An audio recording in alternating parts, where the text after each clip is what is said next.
Krapini već kak 10 let djeluje i trkački klub gdje se maratonci najviše bežiju, pa bomo čuli malo o tomu kako to zgleda, kak im je uopće, gdje treniraju i to sve, pa da čujemo.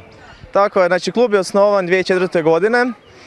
Oni su skupili nekih 15 članova do kraja 2013. kada smo mi preuzeli klub kao vodstvo.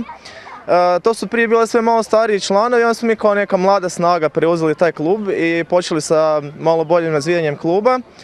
Do sad smo skupili ovih godinu i pol dana 65 članova. Održali smo prošle godine 2 nove utrke u svojoj organizaciji i ove godine još jednu novu utrku.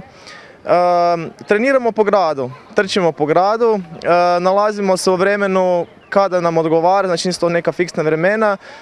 Nastavimo to približiti mlađoj populaciji prvotno, da ih malo privučemo, izvučemo iz kafića na ulicu, da se malo družimo u prirodi i da trčimo zajedno. Eto. Gdje trenirate obično? Je tu nekud pod Krapine ili? Pa po Krapini, Zagorje je puno brega, šuma, ima stvarno lijepih prostora gdje se može u prirodi trčiti, tako da koristimo sam grad. Pokušavamo izbjegavati ceste, ali najviše po prirodi trčimo. Na koja natjecanja idete obično? Pa bili smo na jako puno natjecanja prošle godine, preko 20. Uvijek se pripremamo za Wings for Life utrku koja se održava u Zadru. To je jedna humanitarna utrka i to je jako veliki motiv za trkače koji prvi put dolaze jer nema ograničenja na dužinu, već trče dok vam stigne auto. Tako da mogu i početnici i oni koji duže trče se mogu pripremati za tu utrku i to je jako velika motivacija i zbog tog humanitarnog karaktera utrke. Kako inače recimo na Dugom je ta utrka i sve druge kaj bežite? Koliko je duga kilometara koliko ima.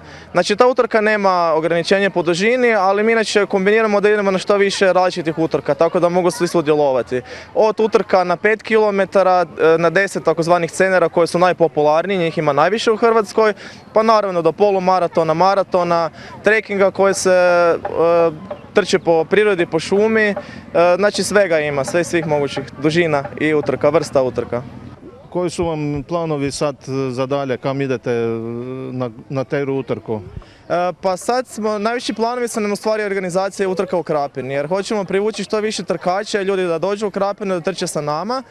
Imali smo jako veliki uspjeh sa Krapinskim scenerom prošle godine u 12. mjesecu kada je 252 trkača su trčala tada tu i to su bili trkači iz cijele Hrvatske i Slovenije i nekako nam je najveća motivacija to da idemo dalje u organizaciju utrka i da privučimo ljude da dođu nama. Da ne moramo stalno ići nekome drugome, nego da oni dođu nama i da trče po Krapini, da upoznaju naš lijepi kraj i stvarno imamo što ponuditi tu.